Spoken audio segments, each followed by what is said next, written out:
আসসালামু আলাইকুম বন্ধুরা, আজকের এই ভিডিওতে আমি আপনাদেরকে দেখাবো কিভাবে মোবাইলে ফিঙ্গারপ্রিন্ট লক দিবেন।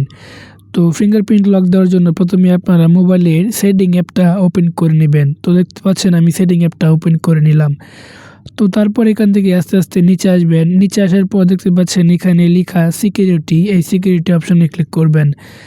তো দেখতে পাচ্ছেন তারপরে এখানে একটা অপশন রয়েছে ফিঙ্গারপ্রিন্ট। এই ফিঙ্গারপ্রিন্ট অপশনে ক্লিক করে আপনার ফোনের বর্তমান লকটা দিয়ে নেবেন।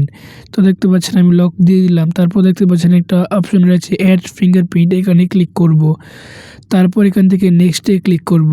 তো তারপর দেখতে পাচ্ছেন এখানে আমি আমার আঙ্গুল দিয়ে ফিঙ্গারপ্রিন্টটা দিয়ে নেব। দেখতে পাচ্ছেন এভাবে কিন্তু আপনারা ফিঙ্গারপ্রিন্ট দিয়ে নেবেন। আপনার আঙ্গুলটা এখানে ফিঙ্গারপ্রিন্টে লাগাবেন আর ছাড়বেন।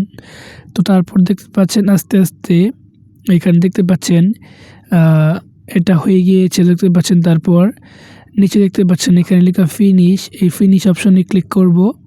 দেন তারপর কিন্তু আমাদের ফিঙ্গারপ্রিন্ট সেট করা হয়ে যাবে। তো দেখতে পাচ্ছেন আমি ফিঙ্গারপ্রিন্টে টিপ দিলাম। টিপ দেওয়ার সাথে সাথে কিন্তু আমাদের ফিঙ্গারপ্রিন্ট লকটা কিন্তু খুলে যাচ্ছে। দেখতে পাচ্ছেন আমি টিপ দিলাম, টিপ দেওয়ার সাথে সাথে কিন্তু ফিঙ্গারপ্রিন্ট লকটা খুলে গিয়েছে। তো এই ভিডিওতে অবশ্যই একটা লাইক করে দেবেন। ধন্যবাদ।